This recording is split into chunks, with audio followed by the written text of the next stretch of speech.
Welcome to Brno in the Czech Republic for the latest round of competition between top aerobatic pilots and teams for the prestigious Haute Voltige World Aerobatics Championship. Haute Voltige is a concept that goes beyond traditional sport aerobatics. It unites pilot, aircraft and music in expressing space, time, rhythm and movement. It's the creation of an artistic experience that can be appreciated and enjoyed not just by aviation enthusiasts, but by everyone. But first, Jean-Louis Monet, the World Grand Prix Chief Executive, explains why today's event represents a first for more than one reason. This is a special event. First time we have competition in Eastern Europe, and the first time we have additional air sports to aerobatics. We start with Czech Republic in 2002. We hope to have other events during the year. Then it will depend on our financial resources. And then we have the ranking. It's really a competition, and they want it. They wish to have a competition. This Russian-built Sukhoi Su-26 is flown by Alexander Krotov. The Sukhoi may look old-fashioned, rather like a 1940s fighter, but there the similarity ends. In fact, it's a very advanced aircraft, with components of carbon fibre, Kevlar, titanium and forged magnesium. It's immensely strong, with permitted load limits of plus or minus 10 G. That's more than many military combat aircraft.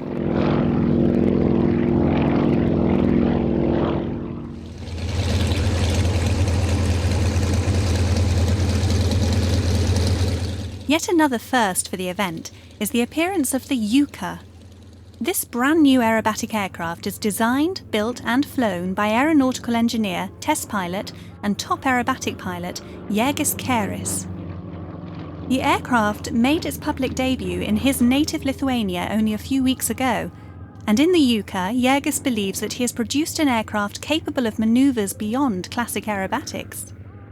I was thinking about the more high angles, maybe to more high rotations, and I see what is this like before we have just classic style maneuvers. We need to have better planes. We need to have more possibilities for aerobatics, for more exciting flights, for more difficult maneuvers.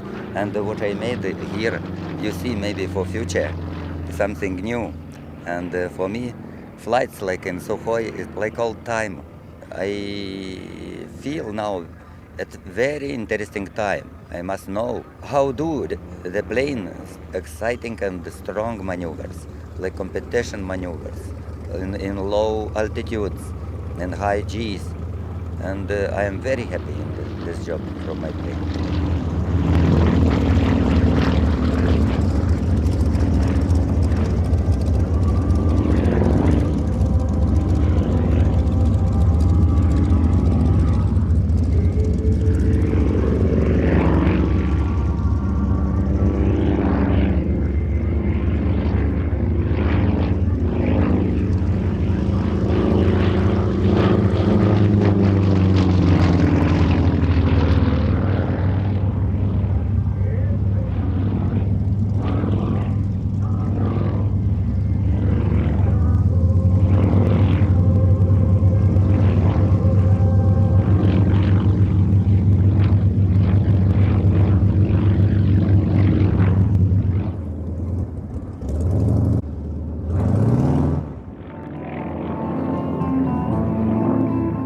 Russian pilot Mikhail Mamistov is at the controls of another Sukhoi 26. The pilots flying today, as well as being professional aerobatic pilots, represent every field of aviation excellence, and all possess a shared passion for pure flying. Certainly, to perform at this level, aircraft like the Sukhoi demand the very best. Their design is optimized solely for aerobatic performance, assuming that only a very skilled pilot will be in the cockpit.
As well as solo competition, there is a separate championship for teams.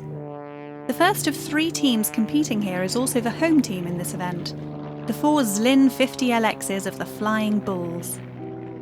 Led by the tremendously experienced Yuri Tlusty, who has over 23,000 flying hours in his logbook. John Gayard was a competition aerobatic pilot himself and is one of the judges at this Grand Prix event. I think what tends to happen in aerobatics is people learn to fly, thinking it's a highly interesting sport or a pastime, and you quickly fly. Once you've learned to fly, flying straight and level around is quite boring actually. It's just like driving your car but without the traffic. So you tend to look for something that builds your interest in the pure flying aspects, and aerobatics really achieves that. Because no matter how much you think you know, you're always finding something else out. And what you're seeing here is the real cream of flying, actually. This type of flying is rather specialised because at a World Championship or an unlimited contest, this is known as the final freestyle program. And it's flown to a different set of rules. We're basically looking at artistic ability as well as technical ability, and the ability to fly a sequence within a specific time frame. In the Grand Prix events we're looking at here, we add the element of music to it as well. So we're looking at how the pilots can fly to the music, how they relate to the music. And of course their positioning comes into it as well. So what we're looking for is a really balanced flight where they use the full capabilities of the aircraft. So we should see a combination of highly dynamic flying, maybe flick rolls, unusual figures, highly dynamic figures, and then artistic elements as well, where they fly in time to the music, where they maybe slow flight, using the full flight envelope, the capabilities of the aircraft. I think the crowd like to see spectacular flying. They probably relate to the music side of it quite well, and let's face it, it is quite spectacular. The aero modelling is quite interesting because the aeroplanes almost exact replicas in miniature, and they can do fantastic things. Of course, the skill factor's there, but of course the pilot's not having to pull 8 or 9G in the cockpit. So why did Jean-Louis introduce radio-controlled models to this event? It's what we would like to do, to have a Grand Prix with a small number of the top competitors in each air sport, which are compatible in the same location. So we start with their models. It's a demonstration, the first one, today in Czech Republic, and I think it will be no problem to include them into the Grand Prix. And for the public, then it will be even more exciting program as a sports competition. Radio-controlled model helicopter aerobatics, known as 3D, have no equivalent in full-size aviation, and the sport has developed a repertoire of incredible manoeuvres all of its own. Leading Czech RC helicopter pilot Peter Novotny's aircraft is state-of-the-art. It is Millennium 2. It's acrobatic helicopter. It's product firm Robbie, and this helicopter it's perfect for acrobatics maneuvers. And inside is engine Vebra 61 P5 AR. Radio control is Futaba. Rotor blades are MS composite products, also paddles and canopy and tile film set. Peter's team manager Jan Belik has no doubts that events like this will prove popular.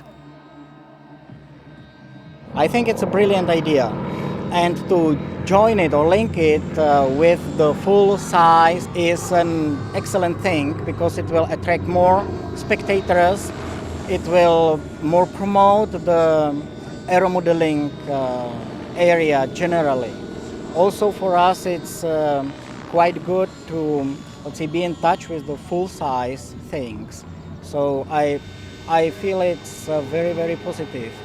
And looking back or taking into consideration the categories which are now normal, it means the FAI F3C competition or the 3D competitions, the flying with music with the models is much more spectacular, and it can really address the feelings on the spectator side.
Fixed-wing radio-controlled models are represented too, with pilots Alice Sapletal and Bernd Beschorner both enjoying the occasion as much as the crowd, despite being fairly new to the demands of flying to music. I'm flying about 4 or 5 years, but I'm flying F3A pattern, and every day I'm flying maybe 3 or 4 weeks before this competition. Flying to music is completely different than flying F3A. It's flying for spectators and it's more interesting for people than F3A. So I think that this flying could bring more spectators to the shows. And flying with this great pilot as flying here like Red Bulls and other teams, it's a great opportunity for us to ask the best pilot how to fly to music and how to prepare the freestyles and other things. So good opportunity for us, for pilots who start with 3D flying. I think that a lot of people come only for the full size, and the models surprise them what these airplanes are able to do, very low and very crazy maneuvers. I think.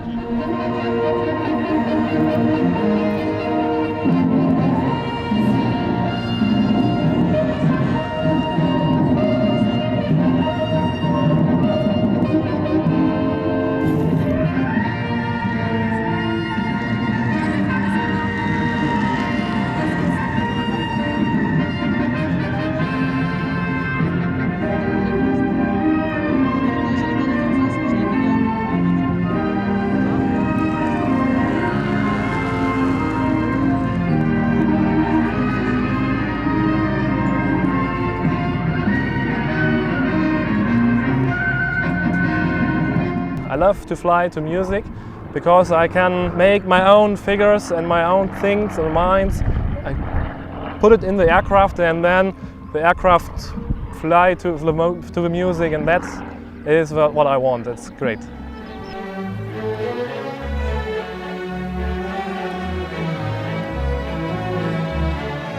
Before I fly in the normal aerobatic scene, we fly many figures, and but not to the music.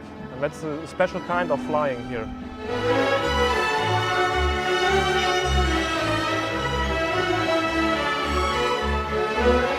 The spectators see the real one and love the real one, and now they can see the models one, and they can see a little difference. So we are nearer to the ground, we are sometimes spectacular, and it is a little bit different. So it is an advantage for both, for the real and for us, to fly for spectators, and the spectators can see everything fly in the air.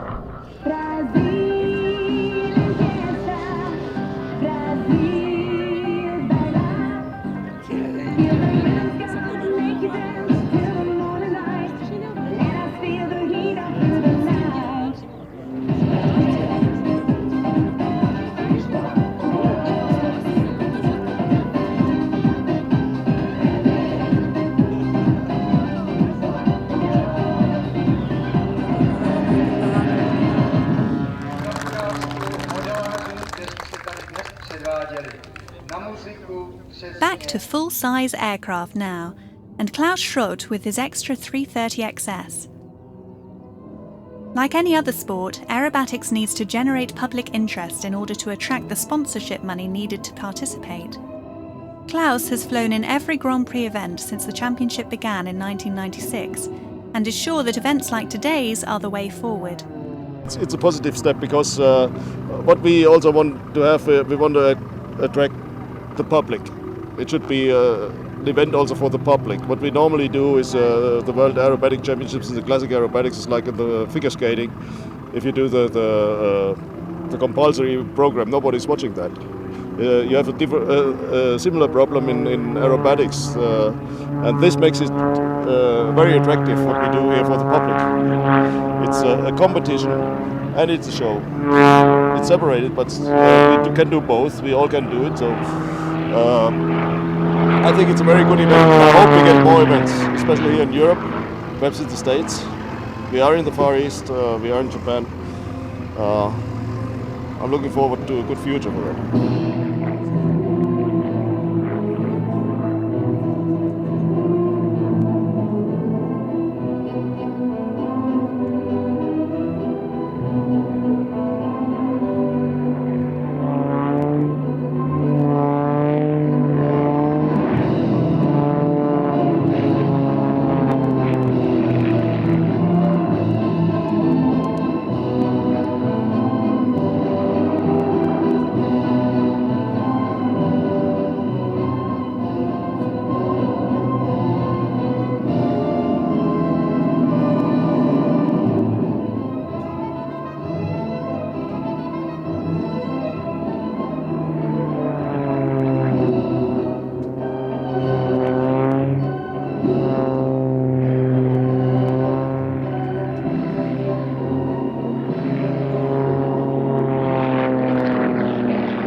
These unusual aircraft are the three Acro-Es of the French team, the Space Knights.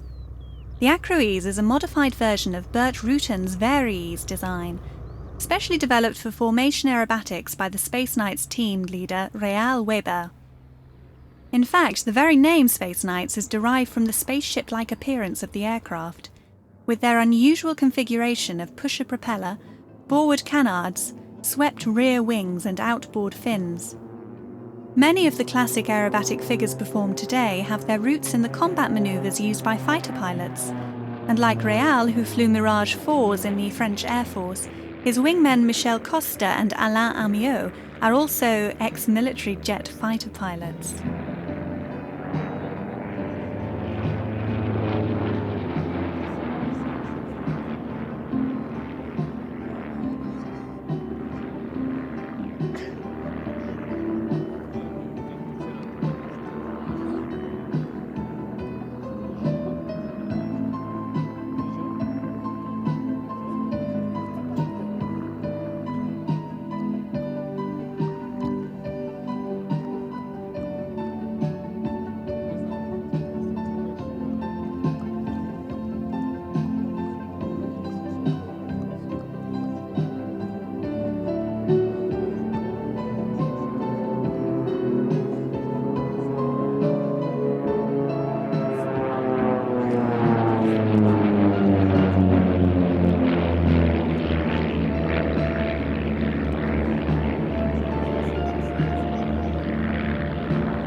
Like Klaus Schroth, Nikolai Timofeev has flown in every event of the World Grand Prix. Born in Leningrad but now living in Florida, Nikolai is not only a top aerobatic pilot but also has a double master's degree in aeronautical engineering and is a qualified international aerobatics judge. His aircraft today is the Sukhoi Su-31, a stablemate of the similar Su-26.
We are the Matadors aerobatic team. We fly two Sukhois, single-seat Sukhois, and my name's Paul Bonham and I'm the leader.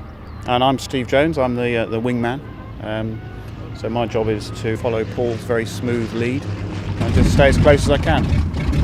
Now in their fourth year of displaying together, Paul and Steve have a flying pedigree that includes historic aircraft, glider towing, instructing, air taxi work, executive jets and commercial airliners. The pair each owns the Sukhoi they're flying. Paul, the blue Su-26, and Steve, the red Su-31.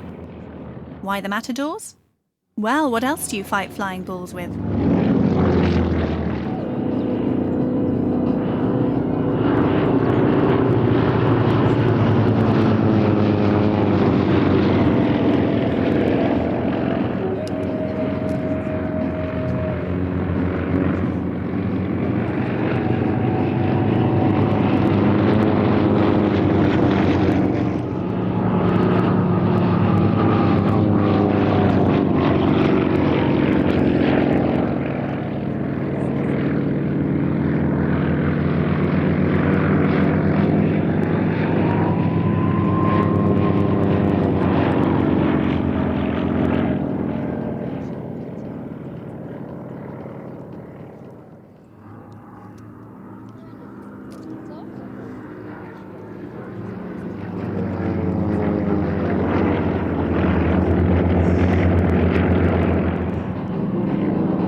That display by the Matadors brings to a close the Grand Prix competition. Much like in Formula One, points are awarded according to finishing position in an event. These are accumulated through the year to decide the championship. First, the team event.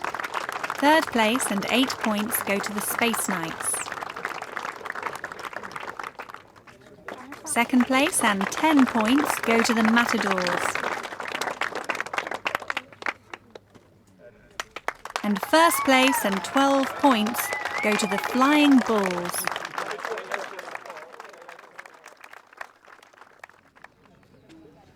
In the solo event, third and 6 championship points go to Nikolai Timofeev. Second was Mikhail Mamistov, who gets 10 points. And it's Klaus Schroth of Germany who gets first place, 12 championship points, and wins the Martin Starlik Trophy, awarded in memory of the great Czech aerobatic pilot and FAI World Grand Prix competitor. Bačovi a tohle se stavu rychle dohnat.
It's like, I would say, a theatre act.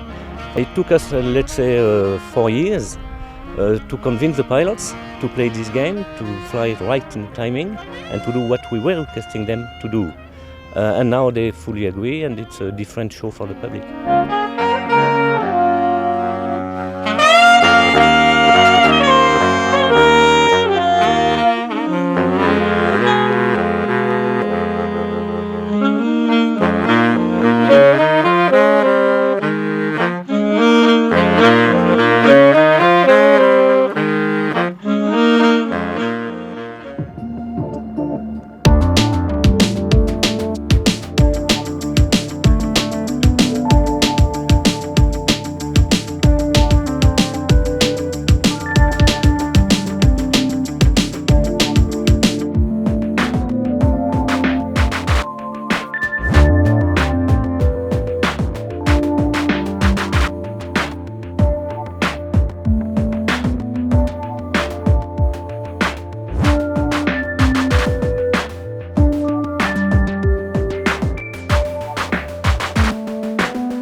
If you too have been captivated by this spectacle or want to know more, log on to the Haute Voltige website at www.hautevoltige.com.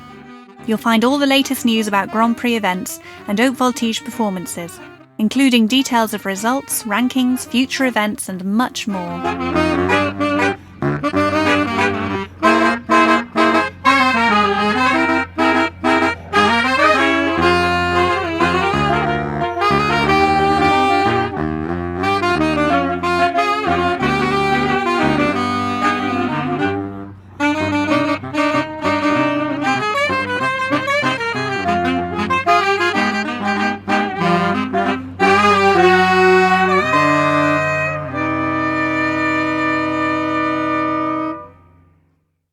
Sadly, Michel Costa of the Space Knights aerobatic team lost his life in a flying accident in France shortly after this event.